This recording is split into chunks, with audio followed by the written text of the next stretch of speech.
कसं आहे public? Good morning. स्वागत आहे तुम्हा सगळ्यांचं माझ्या मिनी ब्लॉगमध्ये. सकाळचे 6 वाजलेले होते.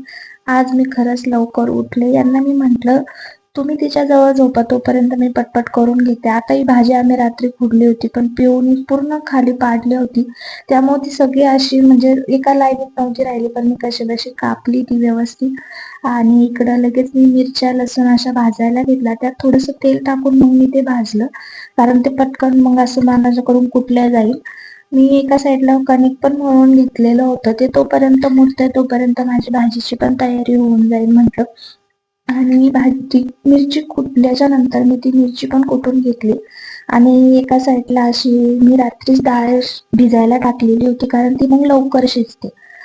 आणि मस्तपैकी अशी मिरची विरची कुटून भाजी मी तोपर्यंत धुवायला टाकलेलीच होती. आणि मग मस्तपैकी तेलात मिरची टाकून दिली राहायला. मिरची परतून झाल्याच्या नंतर मस्तपैकी त्याच्यामध्ये भाजी टाकली. तर ही शेपूची भाजी आहे. मला तर एवढी आवडत नाही, पण हिच्या पप्पांना पण अगोदर नव्हती आवडत. पण मी ज्या पद्धतीने बनवते त्या पद्धतीने त्यांना ती भाजी आवडती. तर त्यांनी आणली होती ती आवडीने. आता त्या बऱ्याच आणून ठेवल्यात. तर ते मला म्हटले कमी याच्यात भेटल्यात म्हणून मी 3 आणल्यात. तर म्हणलं ठीक आहे, 3 दिवस तुम्हाला मग मी आता शेपूचीच भाजी देते. तर एका साईडला मी चपात्या पण करायला घेतल्या. तर सकाळी सकाळी अशी धावपळ असते ना, तर ही जर उठली ना, मला एवढी भीती असते, ही जर उठली ना तर मग सगळंच राहून जाईल.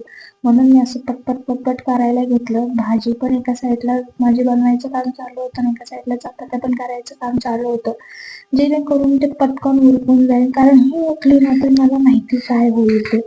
कसं यांना पण नाही घेता येत, यांना पण यांचं स्वतःच आवरायचं असतं, म्हणून त्यांना काय त्याला तिला सकाळी सकाळी यायला जमत नाही. आणि मग काय मस्तपैकी भाजी पण झालीच होती. आणि त्याच्यामध्ये मी मस्तपैकी चवीनुसार मीठ पण टाकलं. आणि खरंच मी ज्या पद्धतीने भाजी बनवते त्यात मी मटाची डाळ टाकलेली आहे.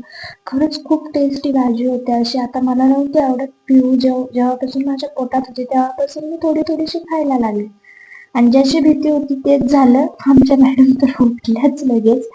आणि ते उठल्याच्या नंतर मग काय, माझ्या 2-3 चपात्या राहिलेल्या होत्या. मला त्या म्हणून सोडता पण येईना. म्हणून मग मी तिला असं जवळ घेऊन चपात्या पण करून घेतल्या. आणि मग त्यांचा टाइम झालेलाच होता जायचा. मस्त लगेच पटकन मी इतकी धावपळ करत आहे ना त्यांचा डबा भरला. कारण मला माहिती होतं त्यांचं आवरलं का ते लगेच मला म्हणतील झाला का डबा, भरला का डबा. त्यापेक्षा मी पटकन भरून ठेवला. आणि ते गेल्याच्या नंतर ही तोपर्यंत रडतच होती. मी डबा भरेपर्यंत तिला खाली सोडलं. त्याचा अवतार बघा, इतकी रडून रडून डेंजर हालत केली होती. सो भेटूया पुढच्या ब्लॉग मध्ये. Bye bye.